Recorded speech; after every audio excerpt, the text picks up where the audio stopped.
We have started, you can start. Okay. So today's plan is we cover installing process control also, which is the chapter 15th. So let's resume reading from page 84, which is game changer. So far in this chapter, which starts with, how to get your 12-week plan in place. So first thing after the vision, the point of vision that was covered in chapter 13, we have come to now actually how to make this 12-week year plan. The first is that why we need to have a plan. That importance or the emphasis on that was discussed so far.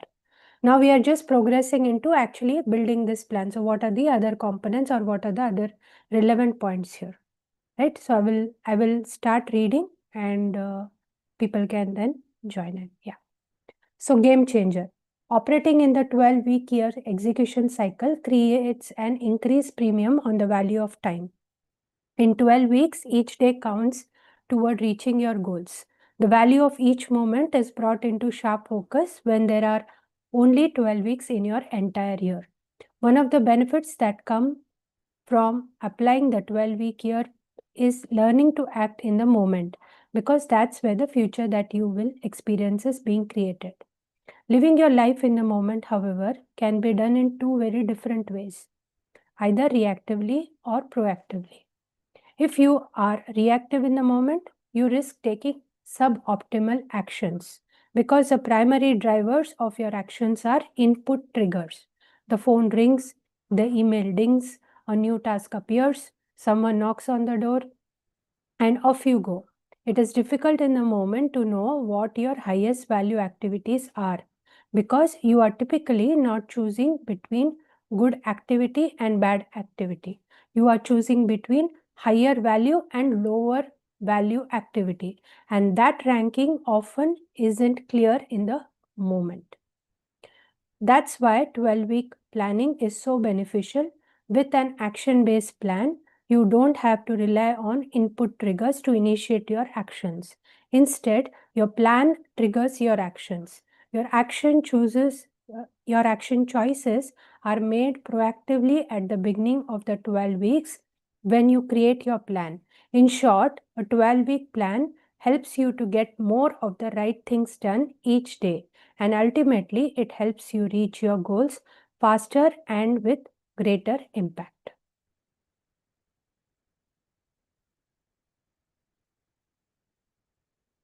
Another benefit of 12-week planning is a fiercely consistent focus on the few vital actions that drive your results. You can't effectively pursue a large number of different things in a 12-week year because there simply isn't enough time to get everything done. In 12 weeks, you only focus on the minimum number of actions that are most important to hit your goal. You also benefit from 12-week planning because of the short time horizon. Uncertainty is reduced due to the shortened time frame, and as a result, you can plan effectively at the action level. Annual plans are typically not action-based because it is nearly impossible to predict the action needed 4 or more months out. This is a profound benefit of the 12-week year. Due to increased uncertainty, most annual plans are objective-based and cannot be executed as written. Typical annual plans tell you what has to be achieved, but they don't specify how. When the how is not clearly defined, you lose a sense of scope and can easily take on more than you can physically execute. The daily and weekly hows of a 12-week plan are what makes it execution friendly. When you get down to action level granularity on your plan, you are settling yourself up for success. Here is how our friend Patrick Morin describes his experience with 12-week planning. My passion for the 12-week year began with a challenge to drop 38 pounds that just wouldn't go away. The period goal, strategy, and tactics fit perfectly into solving my nagging weight problem and also gave me exactly the right tools to prepare for a triathlon. After reaching my goal and buzzing with my new fitness, I looked around for other ways to apply the 12-week year. At the time, we were raising money for a new startup company in the healthcare industry.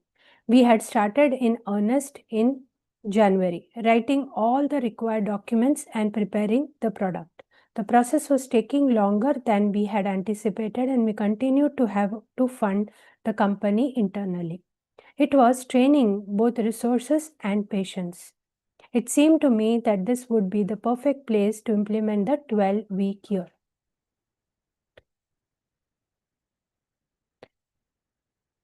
On a Monday in early July, I gathered the senior staff to plan it out.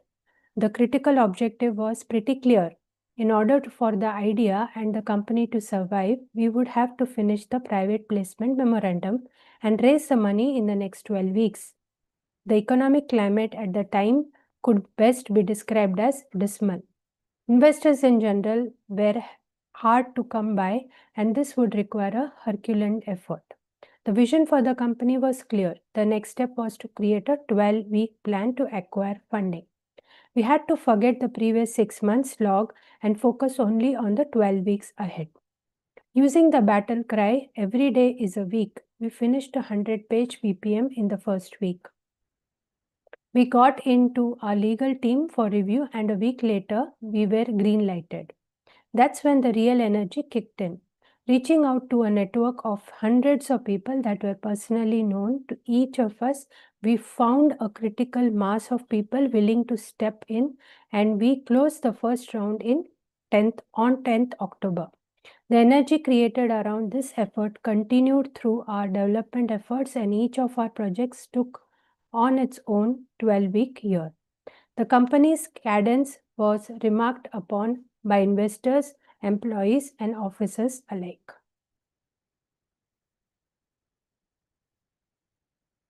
A good plan fosters solid execution. Imagine driving cross country with directions that have turns out of order. Combine several instructions into one and leave out big chunks of the trip. You would probably want to smack the person who created those directions and would either stop to get better directions or give up and go home in frustration.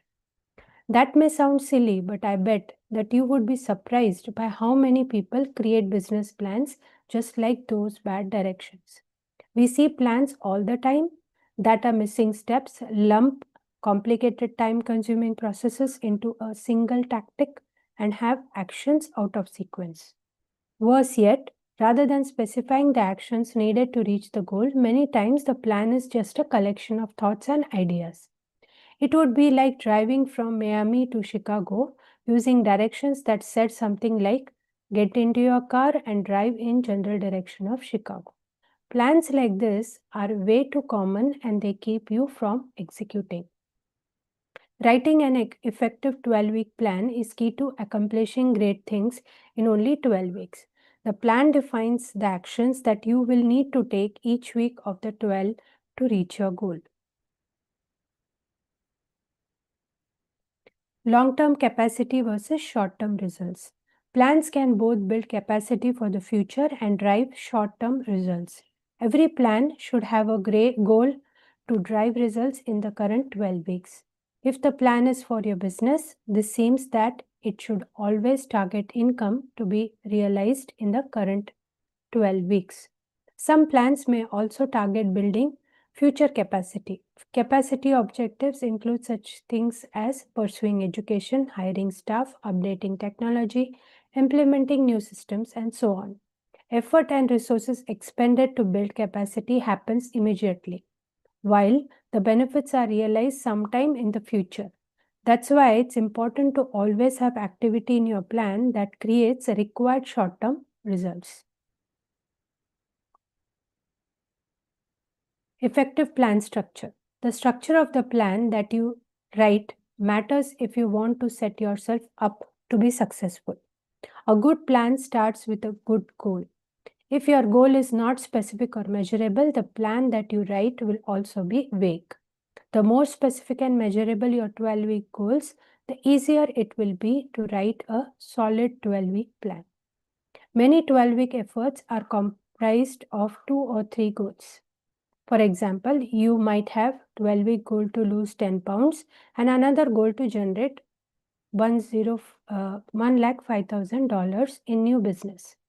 Each of these goals then becomes a planning target for you, for which you need to write tactics. Tactics for the weight goal are specific actions you must take to achieve your desired weight. If you are working to lose weight, your tactics might include limit calorie intake to 1200 per day and do 20 minutes of cardio 3 times per week. Note that these tactics start with a verb and are complete sentences. The way that you write your goals and tactics matter. Your income goal of $1,05,000 would have a separate set of tactics. There are 5 criteria that will help you create better 12-week plans when you are writing goals and making tactics. Make them specific and measurable. For each goal and/or tactic, be sure to quantify and qualify what success looks like. How many calls will you make? How many pounds will you lose? How far will you run? How much income will you earn? The more specific you can be, the better. State them positively. Focus on what you want to happen that is positive. For example, rather than focusing on a 2% error rate, you would target a 98% accuracy rate. Ensure they are a realistic stretch. If you can accomplish the goal without doing anything differently, then you probably need to stretch more. If it is absolutely impossible, then factor it back a little. If you have never asked for a business referral in your life, a tactic like ask for referrals in every client interaction might be a bridge too far. A more realistic tactic that will still be a stretch might be ask for a referral in at least one client meeting each week. Assign accountability. This applies to people who are executing as part of a team. If you are on your own, the accountability is all yours. Individual accountability for each goal and tactic is clear. Everyone's challenge is no one's challenge. Criteria 5. Be time-bound. There is nothing like a deadline to get things started and keep them moving. Make sure to include a date by which the goal is to be reached or the tactic is to be executed. In addition to the previous criteria, each tactic should start with a verb, be a complete sentence, and be executable as written in the week that it is due. Illustration: a sample 12-week plan.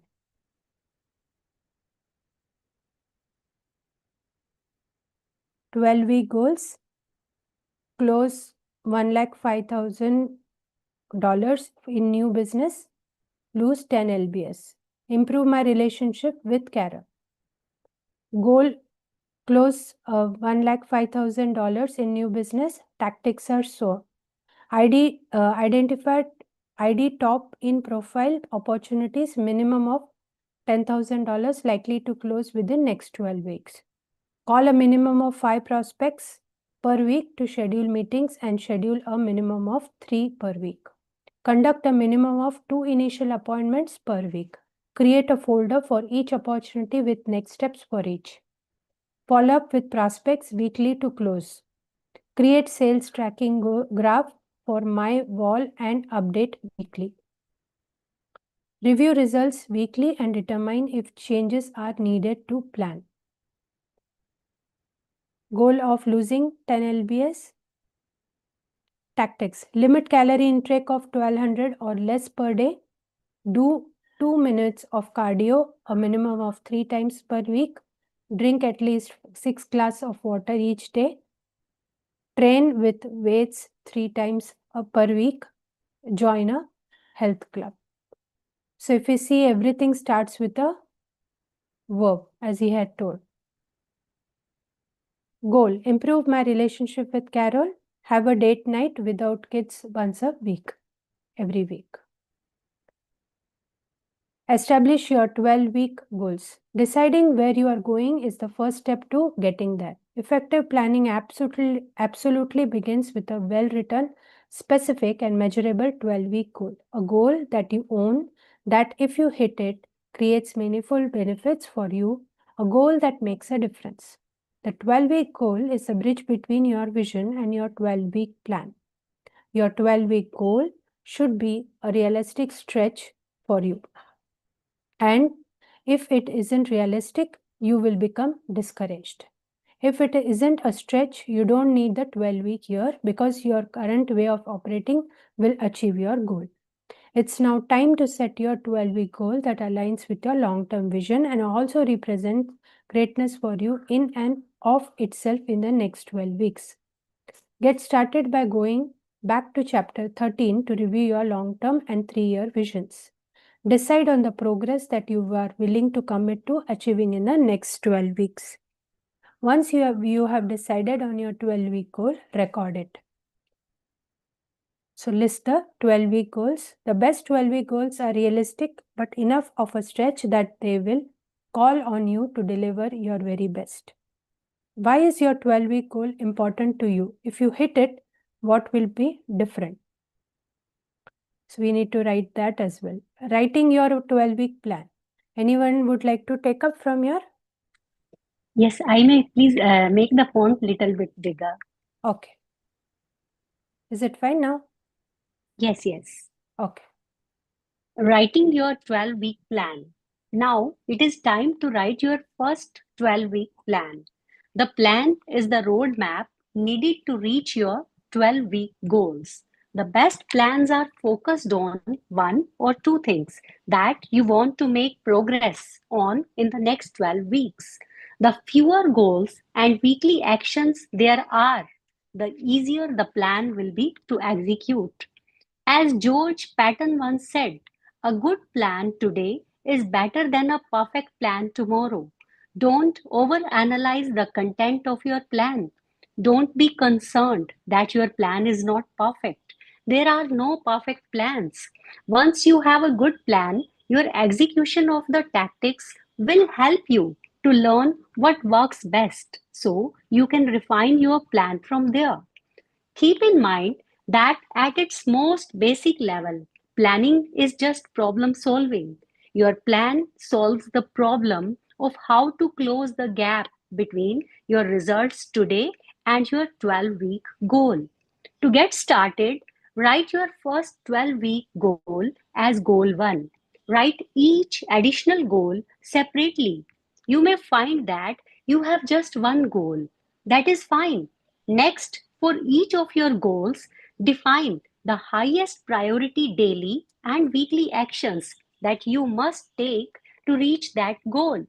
In order to do this, it might be helpful to brainstorm on a separate sheet of paper all the things you could do and then select the ones that will have the greatest impact. Some actions may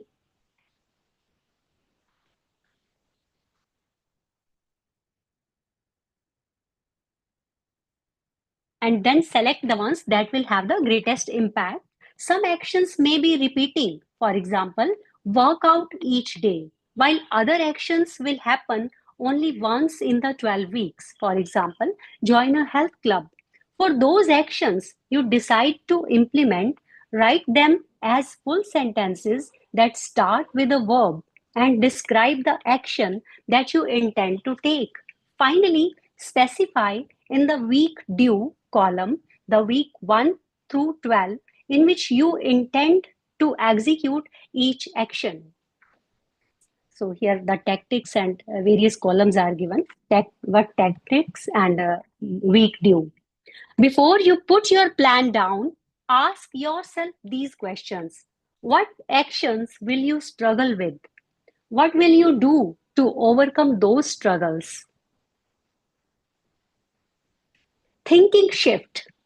Without a well written plan, you are setting yourself up for poor execution. The way you think about planning itself is going to affect the quality of your plan and your success with the 12-week year overall. Let's take a look at some common mental breakdowns that might get in your way. Most people know that they are supposed to work from a plan, but if their experience has been that their plan rarely gets executed, they won't take the time to create a well-written one. If that has been your experience with planning, remember that a 12-week plan is quite different. A 12-week plan gets down to the critical actions that you will need to take each week to reach your goal. Actions make all the difference in a plan. You can't act on the objectives or goals that make up a typical 12-month plan, but you can execute the actions that make up a 12-week plan. Another thinking barrier to effective planning is that you don't have enough time to plan. This thinking is common, but it is flawed. Years ago, I was involved in an informal study that showed the time benefit of planning. If you take time to plan before engaging with a complex task, you reduce the overall time required to complete the task by as much as 20%. Yeah, next page.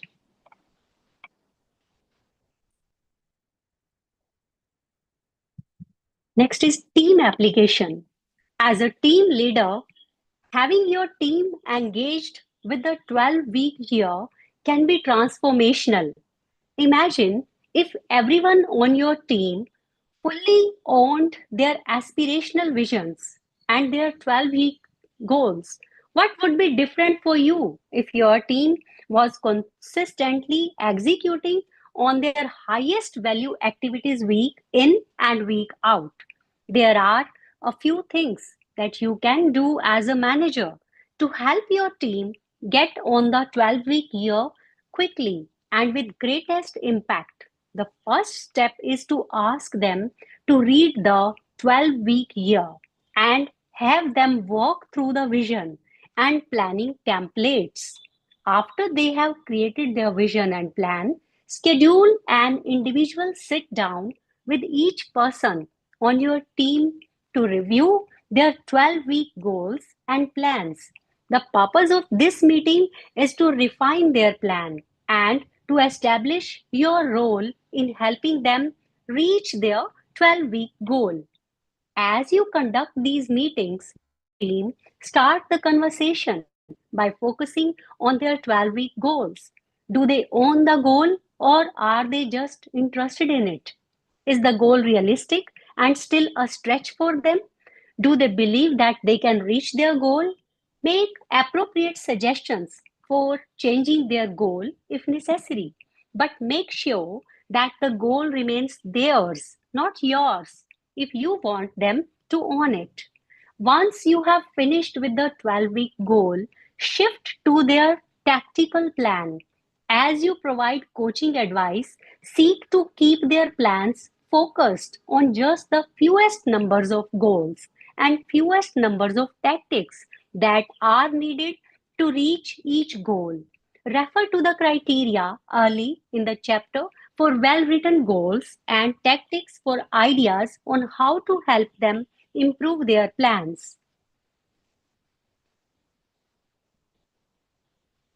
Next is team planning. As a manager or as a member of a team, sometimes it is necessary to create joint goals and plans. Often, effective team planning can more effectively leverage talent and resources than individual plans can. The process of team planning is similar to the individual process, except that the team sets a goal and builds a plan jointly. Ask for participant input toward the overall goal for the 12 weeks. Finalize the goal with the team and ensure that they own the goal jointly and individually. Next, brainstorm the tactics needed to reach each goal. Then select the smallest possible number of the brainstormed tactics that, when executed, will attain the goal. It is important that each tactic be assigned to one individual, even if several people will work on it. Individual accountability for tactics is critical to drive the team execution process. However, if one of the team tactics will be completed individually by multiple team members. You will be better served by assigning a subset of the team goal to each team member. For example, if the team tactic is to conduct 20 prospecting meetings per week and there are 4 team members, each might be individually assigned 5 prospecting meetings as their individual tactic. There are 2 last bits of advice when planning for teams. First, don't overestimate the capacity of your team. The best team plans are succinct and contain the minimal amount of activity to reach the team goal, no more. Second, don't front load the plan. Instead, if possible, balance the actions over the entire 12 weeks. Common pitfalls and success tips. Don't let these 5 common pitfalls derail your achievement. Pitfall 1. Your 12-week plan does not align with your long-term vision. It is important that your 12-week goals and your plans are aligned with and an extension of your longer-term vision. When you set your goals, be certain that they are connected to your vision and determine where you need to be at the end of 12 weeks to be on pace with your long-term goals. Pitfall 2. You are not staying focused. Focus is critical. If you establish too many goals, you end up with too many priorities and too many tactics to effectively execute. Everything cannot be a priority. You will need to say no to some things in order to be great at the things that matter most. It takes courage to limit your focus to a few key areas. Remember, each 12 weeks is a new year.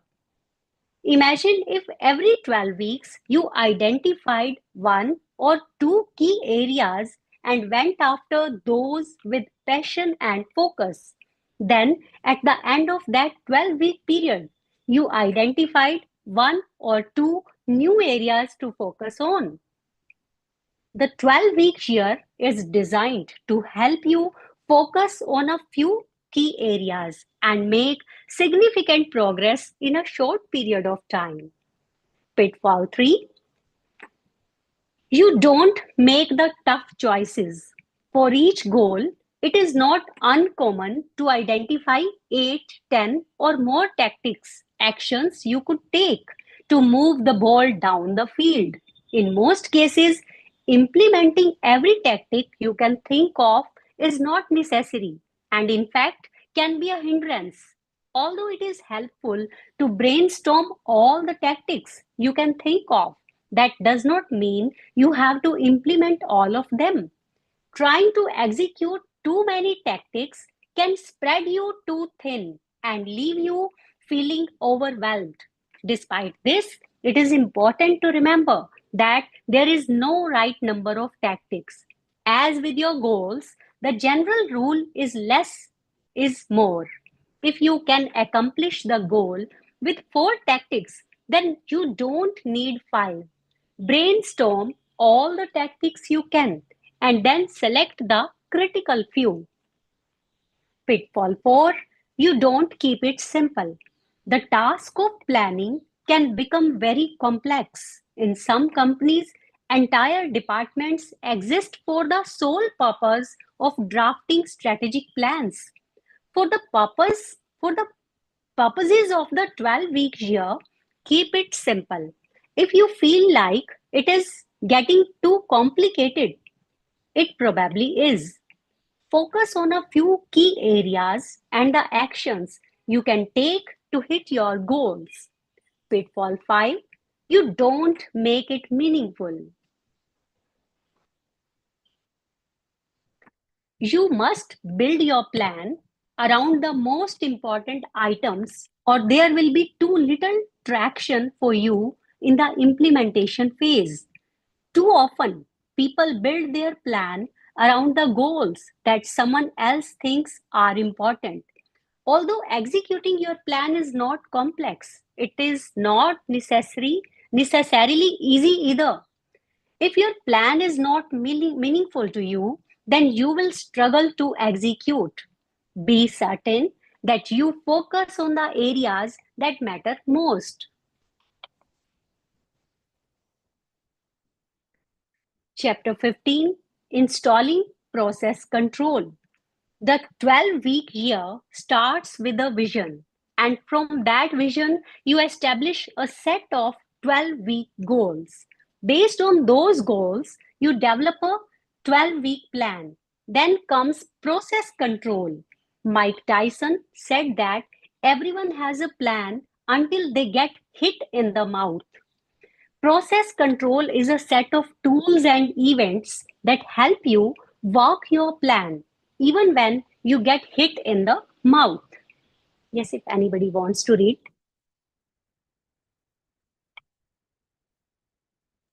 I can read if May I? there is no one. Yeah, please go on. Making sure that things get done. It's not enough to have a vision and a plan. If your goals and plan are designed to help you achieve a higher level of performance, then you most likely have specific tactics that are new actions for you. New actions are almost always uncomfortable. That's one of the things that makes change so difficult. It's one thing to identify the actions needed to create better result. It's a whole other thing to consistently do them. Without structure and environmental support, follow through becomes a constant exercise of willpower. Relying on willpower occasionally can work, but as studies have shown, willpower has a fatigue factor. And as we've all experienced, sometimes we have the willpower and sometimes we don't. If you're going to achieve what you're capable of, you can't leave it up to willpower alone. Process control uses tools and events to create supportive structure that can augment and in some cases take place of willpower. I can promise you that Michael Phelps, who holds more gold medals than any other Olympian, had days when he didn't feel like getting into the pool or working out in the gym, but he did. That's because he has structures in place that made it easier for him to get into the pool than not. If you're going to be great, you need support structures, just like he has.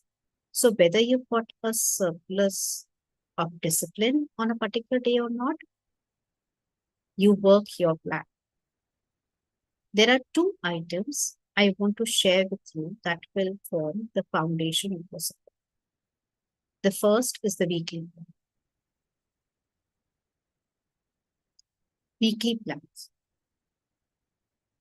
Weekly plan is a powerful tool that translates the 12-week plan into daily and weekly action. The weekly plan is the instrument that organizes and focuses your week. It becomes your game plan for each week. The weekly plan is not a glorified to-do list. Rather, it reflects the critical strategic activity that needs to take place that week in order to achieve your goal. Keep in mind that the weekly plan is a derivative of the 12-week plan. It is not something that you create each week based on what happens to be urgent at that time. On the contrary, weekly plan is populated with the tactics from the 12-week plan that are due in that particular week. This process ensures that weekly plans contain not only actions that are strategic and critical in nature, because the weekly plan is driven by the 12-week plan, which is connected to your long-term vision. You can be confident that the actions it contains are by default the most important actions of the week. If these tactics get done, you've had a great week. If not, you've lost a week. Having this level of clarity each week is not only powerful, but life-changing. Figure 15.1 is a sample weekly plan from our online system. Achieve in this example, you can see that each individual goal is stated and has the affiliated tactics that are due this week. We strongly recommend that you print a copy and calendarize these critical activities. The printed weekly plan then becomes a document that you use to manage each day and ensure that these items get completed this week. Example 15.1. Your weekly plan is the cornerstone of effective execution. It captures the actions due each week that are needed to reach your 12-week goal. The plan, I read the plan. Plan for week 6, score 0. Close $105,000 in new business. Call a minimum of 5 prospects per week to schedule meetings and schedule a minimum of 3 per week. Conduct a minimum of 2 initial appointments per week. Follow up with the prospects weekly to close. Create sales tracking graph for my wall and update weekly. Lose 10 pounds. Limit calorie intake to 1200 or less per day. Do 20 minutes of cardio, a minimum of 3 times a day. Drink at least 6 glasses of water each day. Train with weights 3 times per week. Improve my relationship with Carol. Have a date night without kids once a week. Oh, so this is the same that we read earlier, right? What's the difference between this and what we read earlier? Yeah, it is same, but I think some one-time activities are removed from this sheet, and it is only for that week 6 specifically. They've just extracted it. Okay. Because that plan, if you see, was more comprehensive, that weekly I need to do this, and somewhere one-time activities also that in that, like join a health club, right? But this is a slice of that, just plan for the week 6. Okay.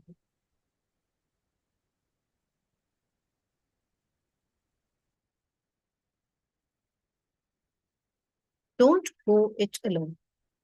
The second element of process control is peer support. There was a fascinating article in the Fast Company in May 2005 entitled Change or Die that presented studies conducted with patients who had severe medical conditions that required lifestyle changes in order to live. The sad fact was that after only 12 months, 90% of the patients had reverted back to their old lifestyles, virtually guaranteeing an impending death. Faced with the imminent threat of death, an overwhelming majority of people still failed to consistently make more productive choices. There was a group that had a much higher success rate, almost 7 times greater. Those patients were involved in peer support sessions, and they had a success rate of nearly 50%. The groups not involved in peer support had a 10% success rate.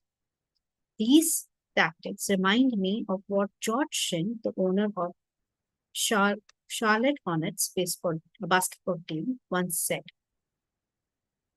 There is no such thing as a self-made man. You will reach your goals only with the help of others. The groups involved in peer support met on a regular basis and discussed their progress, struggles, and challenges. By encouraging one another, they generally stayed on track. The lesson is that if you are implementing change, don't go it alone. Your chances of success are 7 times greater if you employ peer support. So in working with thousands of clients over the past decade, we have experienced the same dynamic. When clients meet regularly with a group of peers, they perform better. When they don't, performance suffers. We recommend forming a group of 2 to 4 committed individuals to meet weekly. We call these meetings WAMs, which stands for Weekly Accountability Meetings. Assuming you've read the chapter on accountability, then you know this meeting is not about trying to hold each other accountable, but rather fostering individual accountability to consistently execute your plan. The WAM is a critical element of process control. It's a short meeting that is typically held on Monday morning after everyone has had a chance to plan their week, and it lasts approximately 15 to 30 minutes. This is not a punitive session where we try to hold others accountable and dole out negative consequences or tongue lashing for those who are faltering. WAM is used to confront breakdowns, recognize progress, create focus, and encourage action. Most WAMs loosely follow a standard agenda as follows. Feel free to amend the agenda as you see fit, as long as you keep the focus on the execution. Weekly accountability meeting agenda. First, individual report out. Each member states how they are tracking against their goals and how well they executed. Here are 4 areas to focus on. A, your results for the 12-week year to date. B, your weekly execution score. C, intentions for the coming week. D, feedback and suggestions from the 2, successful techniques. As the group, discuss what's been working well and how to incorporate these techniques in one another's plan. And third, encouragement. The format is pretty straightforward. Each individual gets a few minutes to report out to the group. They will want to comment on your results. You will want to comment on your results to date. Are you on track, ahead of where you should be at this point, or behind? Next, you tell the group your weekly execution score. You learn how to calculate this in chapter 16. You will also announce your intentions for this week as they relate to your execution. Finally, the group will challenge you, congratulate you, and provide feedback and suggestions. After each member has reported out, you can have a short conversation on what members are doing that is working well and is transferable to others' plans and goals. The WAM ends with encouraging the group to have a productive. Leslie Leisenberg leveraged her team's WAM as the starting point for redesigning how the team spent their days. Here's how Leslie describes it. Overall, executing our 12-week plan made us more aware that every day counts. When we started, we assigned each staff member an area of interest, and they created an action plan to grow in that. Each 12-week year, we evaluated those assignments and realigned what needed to happen accordingly. Weekly accountability meetings were probably the biggest success of all of the areas for us. When the staff began to evaluate all that they had achieved on a weekly basis, they became more aware of where they spent their time. We decided to spend a week with each staff person, with our only focus being how they spent their day. Doing this, we were able to determine where and how they were wasting time. This also helped us to make tough decisions to address some tasks that were more time consuming than productive. The return on investment on some of the tasks showed that they were not worth it and needed to be eliminated. If we didn't check in together as a team each week to review our progress, we probably never would have done this. Getting rid of annualized thinking helped us to know we had to hit the numbers quicker, and the VAMs helped us to do that. The leader is responsible for making sure the 12-week year stays on track and that the group does not venture away from the vision and the 12-week plan. My advice, attend a VAM, stick to your plan, and the 12-week year will work.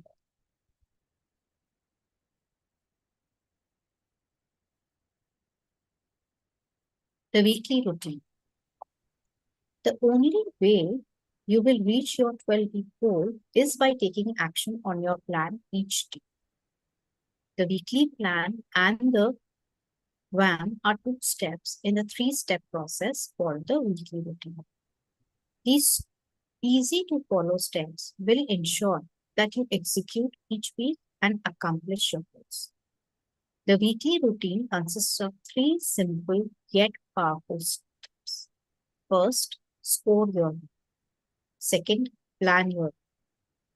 Third, participate in a VAM. So we'll stop here today. Thanks for reading, because it's, the step 1. So we'll continue from tomorrow. Yeah. So from the reading so far, what are your key takeaways? What is something which clarified, what something resonated, and what something answered the issues that you have at hand? Please share.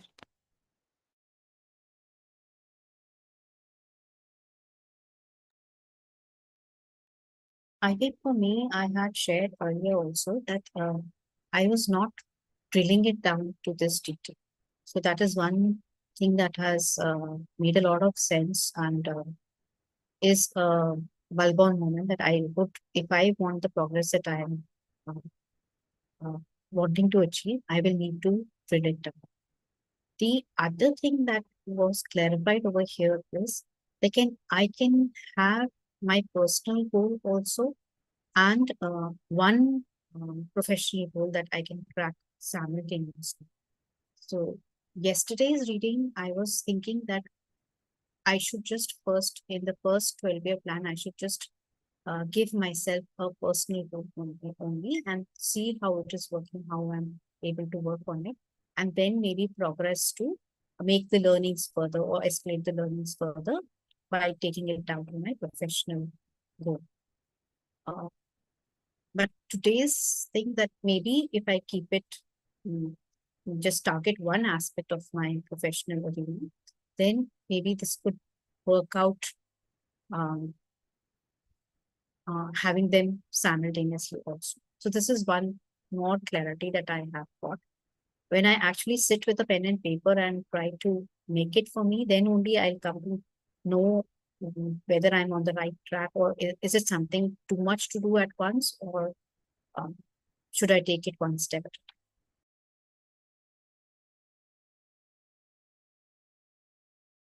Yeah, thanks, Sunita, for sharing that. Anyone else?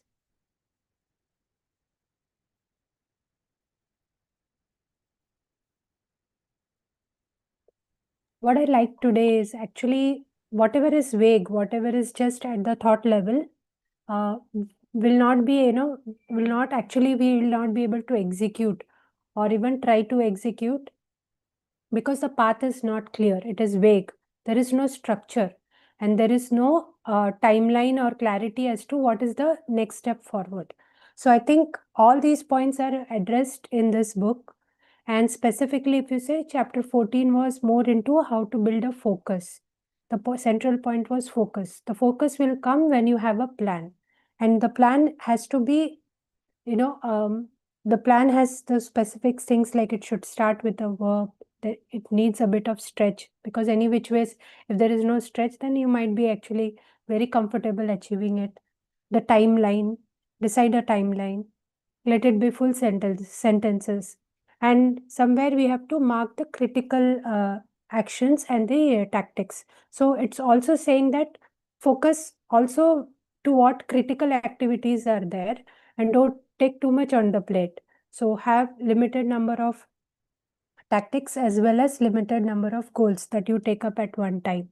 Otherwise, it will be overwhelming because already you have other separate track things that are happening day in and day out. And it's also touched upon the practical reality that we face, that we feel that planning is not for us. We don't tend to plan because we don't have time for it. But it brings that how critical it is, and it is okay to have an imperfect plan than not having any plan. Because if I see it, if anybody asks me to put a plan, it will be definitely I'll have to make 4-5 rounds of changes to ultimately figure it out as I go on the way, that out of these 5 things, maybe 2 are critical and final 3 things I can drop out. So it will keep shaping up. So it is not going to be a perfect thing. So it also touches upon those points that it need not be perfect. And as you go, you can change it according to the things that are being progressing and what things are not working well. So there is a feedback mechanism also each week, which closes the loop as to you reflect on how it can be, what is the progress so far. So it also talked about how teams can, how this plan can be used when a teamwork is being implemented or a plan for that is being shared. The most important point that it highlighted is structure and environment. So somewhere we'll have to see how the environment that we have built around, maybe in terms of habits, made in terms of the physical world that is being built. So we'll have to relook at that aspect as well. And the structure of our plans, of our thoughts, of our habits, of our behaviors. So this all gives a comprehensive view of what, where else can we make a small change to improve, right? And it may gave a good example of having a peer support, right? Which it says that it has 7 times greater possibility of you achieving a goal if you have a peer support, because the accountability is stronger. There is a gentle reminder than the harshness. And you also can actually, if I read the lines, it is more like if you were stuck, you can actually vent that out and see how you can get out of it, rather just being stuck and not acknowledging it and just not moving ahead also. The example of change or die was very drastic, but yes, that is somewhere at times the reality that is thrown on our face, that you have to take certain steps because you have failed to take that so far. And at the end moment, we have to do a lot of things in a very closed set of closed schedule or tight times, right? So that is the takeaway today. And it was overall, not that I didn't know things, but it put a structure. Yes, it put a structure to that thought process, and hope so we can improve our plannings with that. So anyone else would like to share how they want to implement? Yeah, my today's takeaway, that good vision and good plan, they leads and triggers to the solid execution. It can be a game changer if we work upon it. And this 12-week plan, we can learn to act in the moment. And one more thing that was emphasized was on individual accountability. As it was said that everyone's challenge is no one's challenge. Everyone's challenge is no one's challenge. So individual accountability should be there. Right. Very valid points and very relevant things you have highlighted. Thank you. So anybody else would like to share how and what they would like to implement?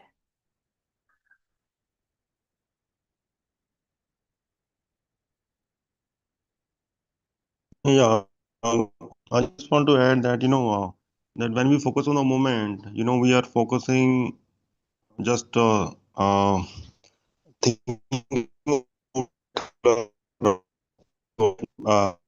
that end. And Your voice is breaking, Manishi. uh, I'm not able to hear you clearly. is it better now? Yeah. Yeah. It basically is all about using the power of the mind and with the clarity and focus, because what is happening is, we have and the scientific theories, they are more negative and because of our evolution, the way it was. Because, but the point here is that, our mental energy is limited in a day. Okay. So if we keep thinking throughout that, okay, but mind, power of our mind. So our mind likes clarity and focus. The example of laser beam and things like that. So the energy, the power of the mind can only be used effectively by focusing, by clarity and focus. Okay. So and that because we are thinking only that time. It's just like doing one task at a time, and being in the moment is like putting your heart and mind into that. So that is the power of clarity, focus, and being in the moment. And a plan is like a roadmap to the your goals of life. And when we make those plans, like breaking the 12 week into a weekly plan and things like that. So basically, we are working. We are starting to work on the plan with our current capacity. It's just not that okay, if I can walk for 20 minutes and immediately if I make a plan for 1 hour, it will not work, right? Because our body and the mind is mind likes the logic, okay, and the body likes the capacity, okay. So they both it's just like uh, body and mind coherence. So basically, we have to plan will give the direction, and it will also give you a belief that okay, with my current capacity, if I take that action in a logical way with my plan, I can achieve my goal. So you can say it is basically both mind and mind, body, and heart coherence. They all work. They're all working in a coherence to support each other and utilizing your best capacity for a goal to be achieved. And it's just like mind likes clarity, right? So when our goal and the vision and the plan is very clear, you can always have a strong you can create a plan that that you can make it happen, right? And at the same time as the mind like clarity and focus, you are just utilizing your best mental and mental capacity in the right way to get your job done. And breaking into it, just like you can break a small small rod of wood, but you cannot break a bunch of woods, right? So the power lies in small things. It's just like the tree grows slowly, but every single day, right? It doesn't grow very fast or things like that. So just connecting what makes like making small and that day and work on they all align to uh, what we need to have to achieve a goal. Yeah. Thank you. Right. So, just a question, common pitfalls and success tips. Anybody noticed where they are actually, going wrong as far as the pitfall list is concerned? What are the challenges that they are facing there?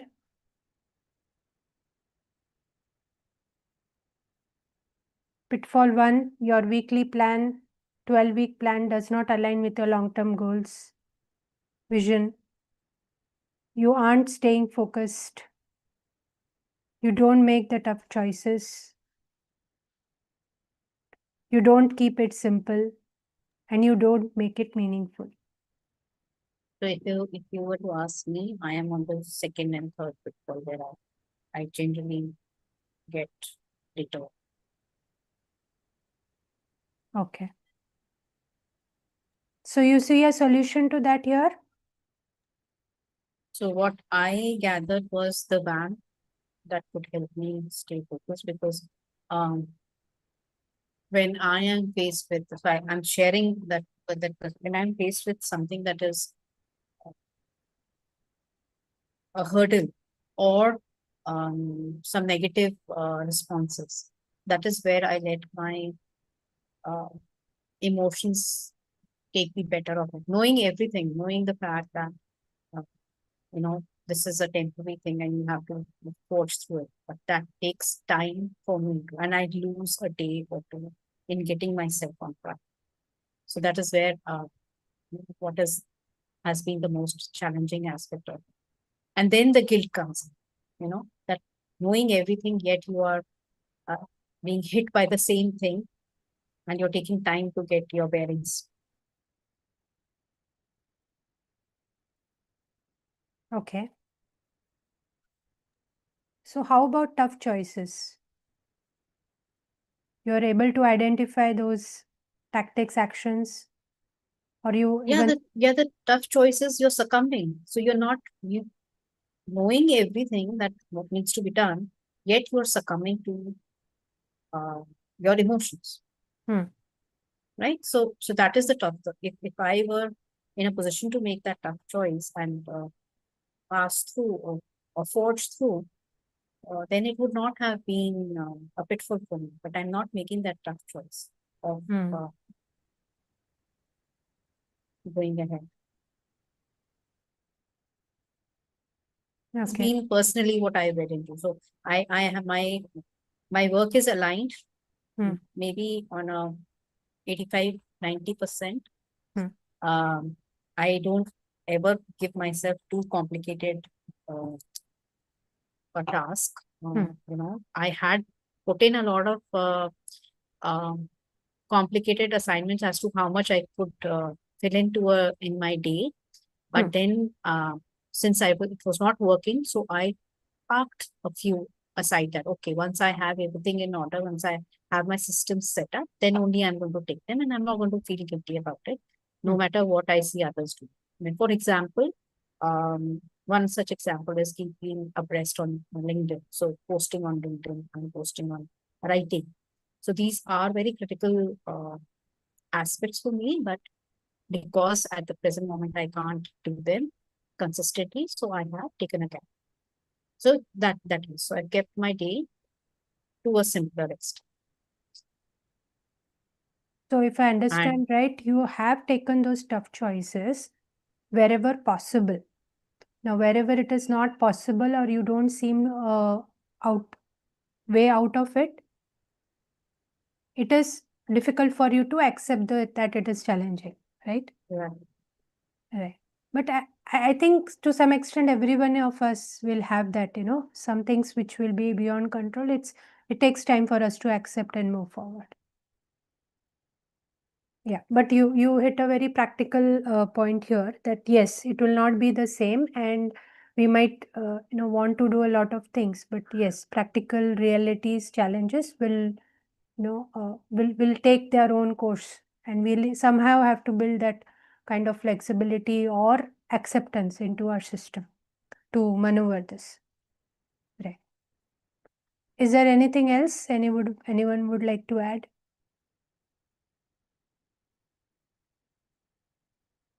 Yeah, pitfalls,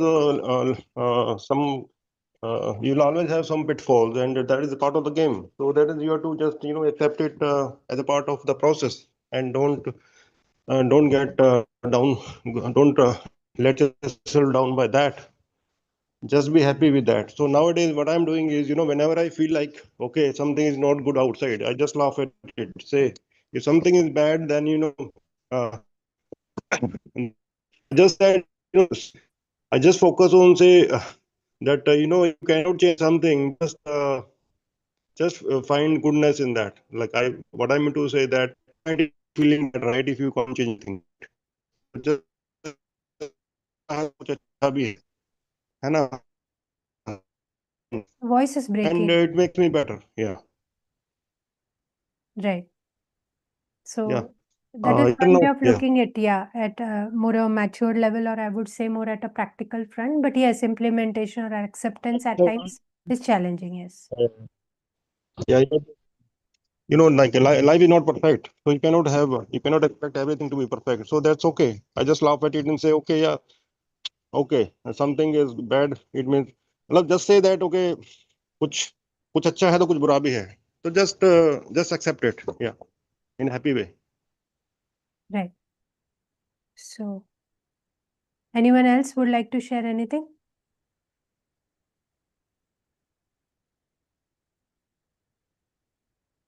Okay. So the point I was making here is, even though we get a very, very great structure and we get a understanding per se that this is a great structure to work with, we might fumble when we actually start implementing it, because our way of living right now versus what is expected in that structure that is proposed might be very different. So we'll have to bridge that gap that is there, bridge the beliefs that stop us, bridge the value system that might not be actually accommodating what we want to achieve, bridge the habit gap, the behavior gap, and overall capacity gap as well. How much capacity do you hold to actually acknowledge and accomplish this? So that is the reality check we'll have to have when we try and understand any kind of a book or any kind of a new understanding that we get versus how we apply it to life. So it might not be really easy, but you'll have to work at one step at a time. You'll have to be patient with yourself. You'll have to be a bit more creative in approaching life. We can't do the same things maybe the way we were doing. So it would need a conscious effort, and that conscious effort will have to be backed by a strong determination to actually see through those problems and actually implement. Otherwise, it would be very easy because this book is available everywhere and everybody should have and can actually implement it and see success. But there will also be practical realities and blockages that might come for each one of us. So we'll have to, as Manish said, see how we can cope with that, overcome that, or actually accommodate that or accept that in that situation. So yes, we'll have to do this reality check when we actually apply it and see wherever if people need some help, then we can reach out to each other and try to understand how each of us are implementing this and how we can actually implement it better. So we can also work like a peer group, the way it is mentioned in the book. And since we have been reading for almost 5 days now, I think we have got a fair idea of what is expected, and how can be implemented is still a bit more journey to go into the book. So if there is nothing else anyone wants to discuss, then we can close, or please go ahead and state your points.